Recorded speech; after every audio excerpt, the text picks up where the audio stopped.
Hey guys, this is going to be a video about a new Gangplank build that a lot of people already know about, but I think more people should actually be using it because I'm pretty much the only one I know of that actually have ever used this.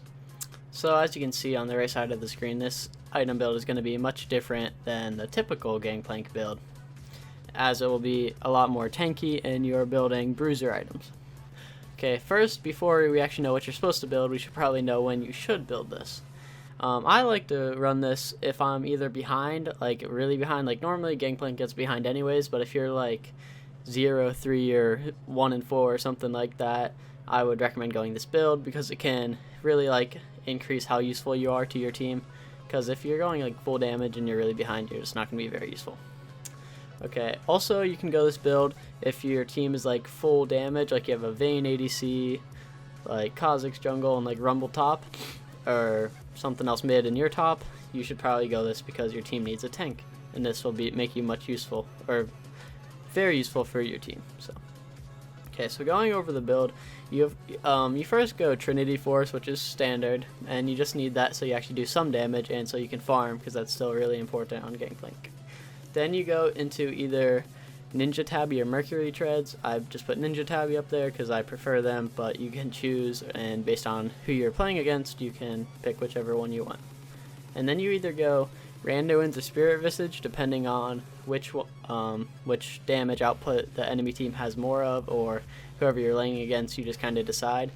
And then after that you go Titanic Hydra, and then you finish it off with the, like if you went Spirit Visage, then you go Randuin's after that.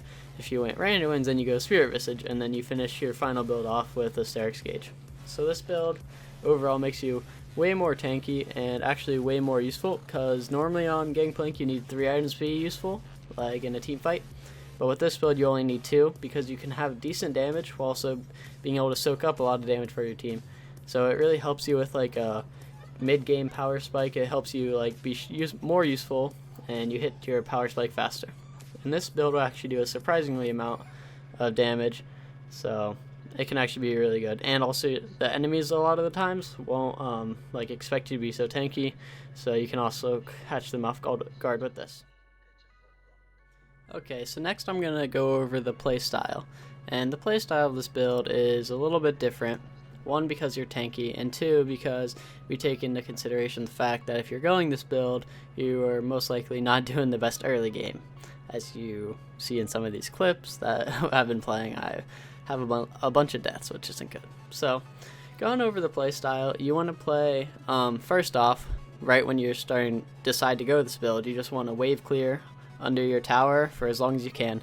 The longer you can convince your team to just farm it out, and the longer you can stall the enemy, the better it is for you, and the better chance you have to like actually be like really useful in fights. Because even though this build's a little bit different, a little bit more mid-game reliant, Gangplank still scales really well, so you always want to farm as long as you can.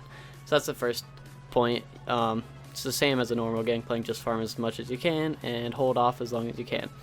But once you do have to start fighting, you want to like stay in the front.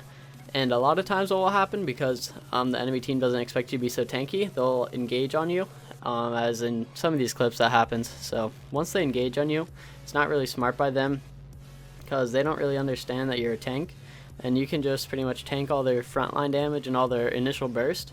And as long as your team realizes that you're a tank, they can like come in and help you, and they'll be safe from all the burst damage they've used on you.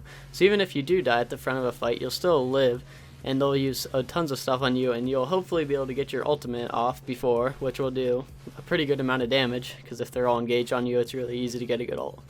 So you basically just want to play in the front line, not super front line. Like if you have like a super tank like in a Moo jungle, you could stay a little bit behind them, but otherwise you want to be in the front.